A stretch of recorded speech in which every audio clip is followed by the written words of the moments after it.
Hello everyone. Thank you for coming to my presentation. Today we'll be discussing AI in electronic dance music with an emphasis on generative EDM systems.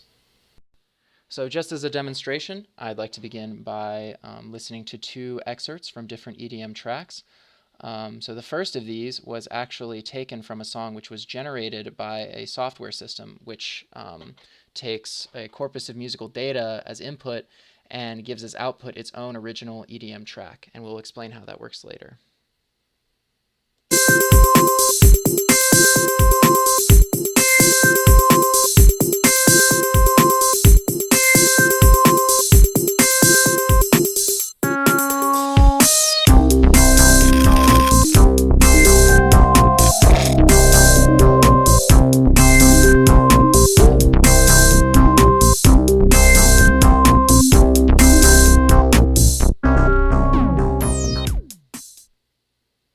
Okay, and now we will listen to the song Music is the Drug, which was released by the prominent EDM artist Bass Nectar in 2016.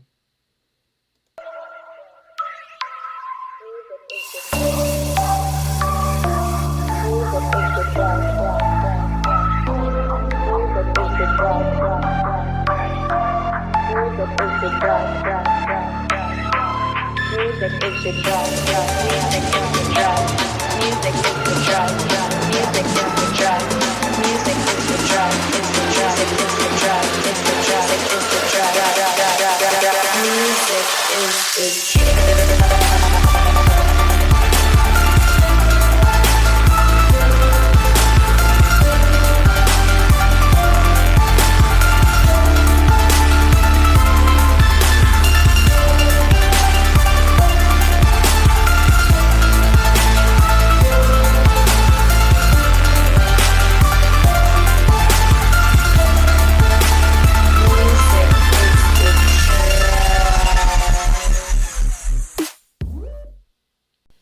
From the use of musical production software, we now have an unprecedented capability to digitize musical data and apply artificial intelligence to that data to perform tasks in the production and performance of EDM music. Systems have been developed which can take a corpus of musical data as input and generate an original EDM track as output, an example of which would be the generated track we just saw earlier. These corpus-based systems analyze patterns in the musical data, combining harmonious components from different songs in the corpus to create its own original EDM track. A recurring theme in the discussion of AI is the fear that AI systems will replace humans in the roles for which they were designed, in this case EDM song production. So considering that computers have much greater processing power than the human brain, if a system is given enough data, could a generative EDM system produce higher quality EDM tracks than the best human EDM producers? And given that, again, the processing capacity is much higher, could these systems produce high-quality EDM tracks at a much faster rate than human producers could? So these are the questions which I have investigated in my research and which we will be discussing further in the presentation. We will begin by examining an example generative EDM system, the Generative Electronic Dance Music Algorithmic System, GEDMAS, which was recently developed.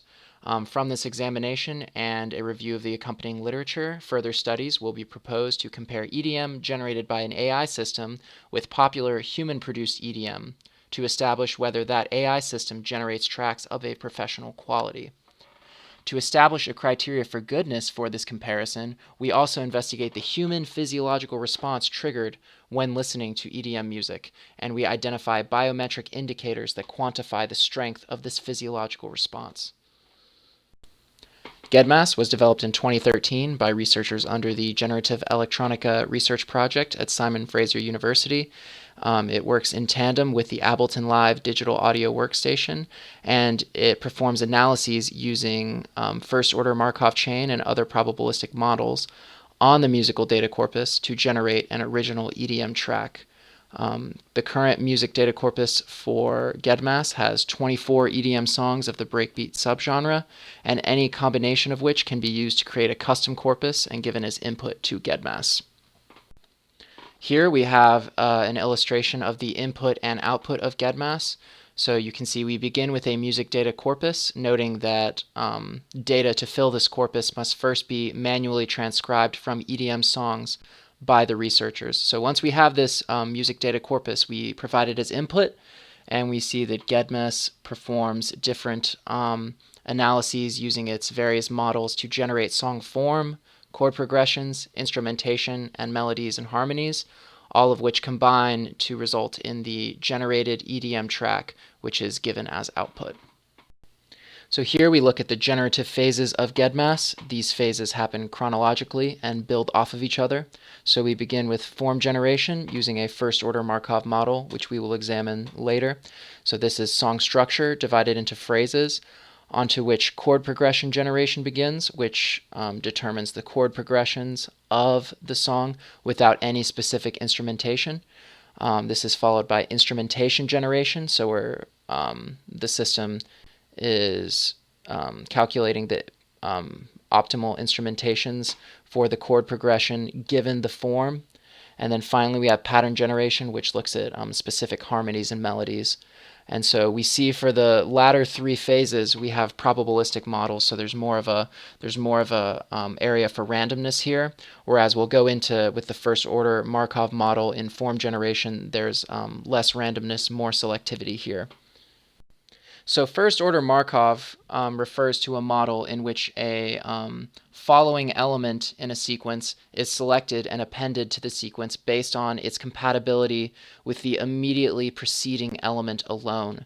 So we can see here we have a current song form that is being created. It currently has two phrases, A1 and B3, which both represent structural sections that were extracted from different songs in the given musical data corpus. And so we're selecting the next phrase based off of purely its compatibility with B3. So we have different options to choose from, A2, A3, and B1 and B2. And we can see different probability values for each phrase. And we see that A3 has the highest probability value, so it will be appended to the new sequence, resulting in a three-phrase sequence now. So we see that there's more selectivity going on here, so the number of possible options that could be yielded from a specific music data corpus with a specific number of songs is less because of this selectivity, but at the same time, we don't just want a system that's going to spew out horrible sounding disjointed EDM songs. And so this selectivity is key, and possibly expanding first order Markov into other generative phases would result in a generative system which could yield high quality EDM songs more often. Corpus-based generative EDM systems such as GEDMAS currently suffer from significant limitations. The greatest of these limitations is the fact that manual music data transcription is required to add songs to the corpus. This means that for a researcher to add a new song to the data corpus, they must be able to play on a virtual instrument or sing into a microphone all of the sounds which occur in that song. This makes data transcription very time-consuming and tedious, and it limits the complexity of songs which can be added to the corpus based on the expertise of the user. This results in a very limited music data corpus, which severely restricts the creative capability of a system such as GEDMAS. GEDMAS's corpus only contains 24 breakbeat EDM songs at this point, and none of the songs in this corpus have vocals. So with the absence of vocals in the music data corpus of GEDMAS, we already see a distinct creative advantage of human EDM production in that they can utilize a musical element which is completely unseen in GEDMAS.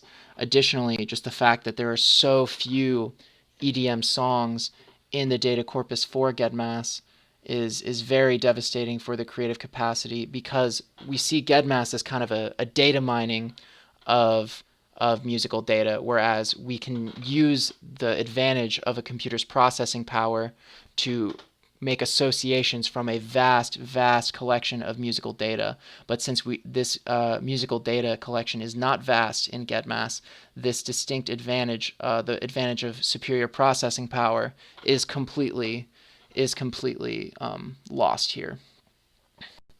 So if we make these improvements to a system such as GEDMAS, then we need a way of comparing the quality of AI-generated tracks versus human-produced tracks. And this is accomplished by looking at the physiological response to the human listener when they listen to an EDM song.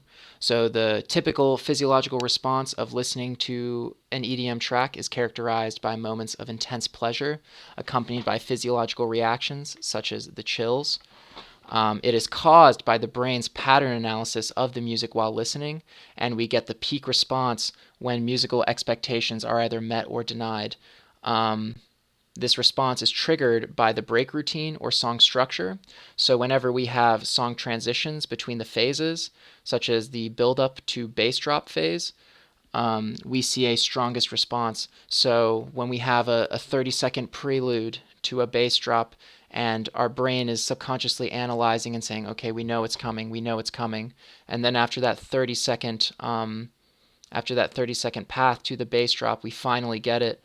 Our musical expectations are met there, and so we get a strong stimulatory response from that reward response. Similarly, if there's a sharp change in the music, something we weren't expecting, we are also stimulated and get a peak response from that.